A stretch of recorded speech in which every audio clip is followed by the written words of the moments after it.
Bonjour à tous et bienvenue pour cette nouvelle review du 740 2043, le Mercedes-Benz Arocs 3245.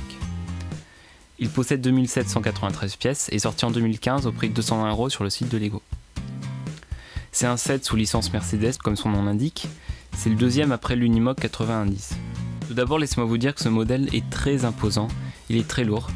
C'est le plus gros modèle de la gamme technique en nombre de pièces. On va commencer par le design. La cabine blanche donne toute son identité au 7. La calandre est très bien reproduite et intègre une insigne Mercedes sérigraphiée, ce qui n'était pas le cas sur l'Unimog 90 qui intégrait seulement un autocollant. Les petits panels devant la calandre peuvent paraître bizarres, mais ils reproduisent un élément esthétique propre à ce camion, mais ils donnent aussi une identité au 7. La cabine comporte beaucoup de détails, des feux complets, des rétroviseurs, une antenne, des gyrophares, etc.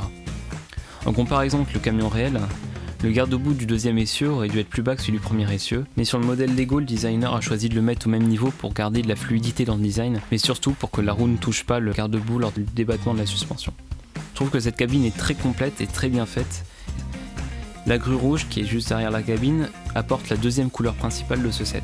Cette grue est disproportionnée par rapport au camion réel, elle dépasse trop au-dessus de la cabine. Par contre, elle est beaucoup plus impressionnante que celle de l'Unimog 90, qui était faite à peu près de la même façon.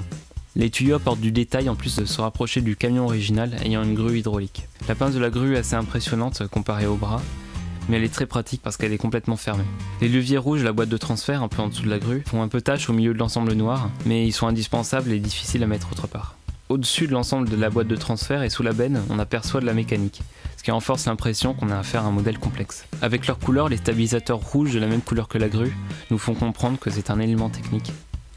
La benne apporte la troisième couleur principale du set, le gris foncé et le gris clair. Elle est assez simple et ressemble dans sa conception à celle de l'Unimog 90.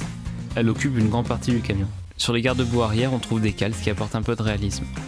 Les roues jumelées à l'arrière en imposent. Elles donnent une impression de puissance au set. L'arrière est très simple, voire simpliste. On se contente juste de feux, d'une plaque et d'une pièce pour atteler une remorque.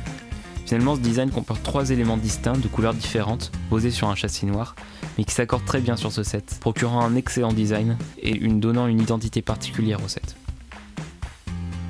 Intéressons-nous aux fonctions maintenant. Tout d'abord, on a la direction qui est maniée par les deux gyrophares qui sont couplés. La direction est plus complexe que sur les autres sets techniques, en effet il n'y a pas de crémaillère, un axe descend dans le châssis, vient faire bouger une poutre et par un jeu de bielle les roues braquent.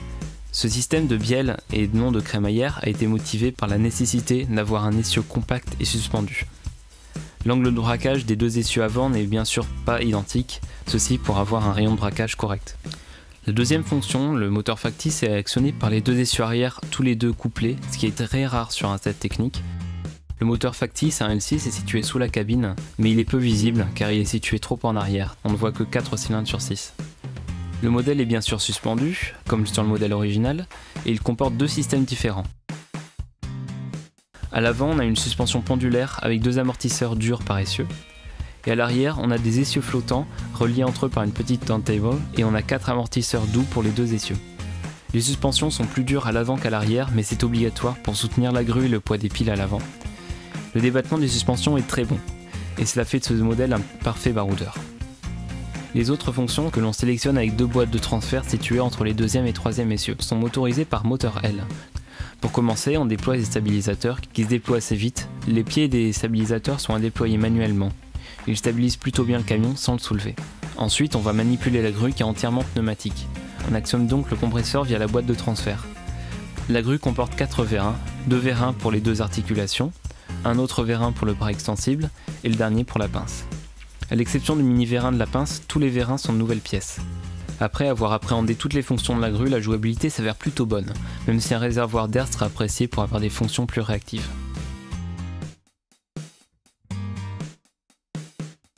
La rotation de la tourelle est motorisée, mais elle est trop rapide et elle a un clutch qui débraye trop facilement, car les tuyaux passant au centre de la turntable gênent son mouvement. Une rotation manuelle aurait été préférable ici. Et enfin, on finit par vider la benne. Le basculement de la benne est opéré par un vérin mécanique. La vitesse est plutôt bonne, 10 secondes pour lever la benne, mais le vérin fait beaucoup de bruit en fin de course. Un clutch ici aurait été bienvenu. Finalement, ce set a beaucoup de fonctions, donc beaucoup de leviers, mais lorsqu'on a appréhendé toutes les fonctions, la jouabilité est très bonne, et le modèle est très démonstratif du fait des nombreuses fonctions. Un schéma que n'avait pas réussi à reproduire la Grue Mobile 42 009. Finalement, je trouve que ce set est un excellent modèle qui allie un bon design et une très bonne jouabilité grâce à pas moins de 7 fonctions motorisées. Merci d'avoir regardé cette review et je vous donne rendez-vous bientôt pour de nouvelles reviews.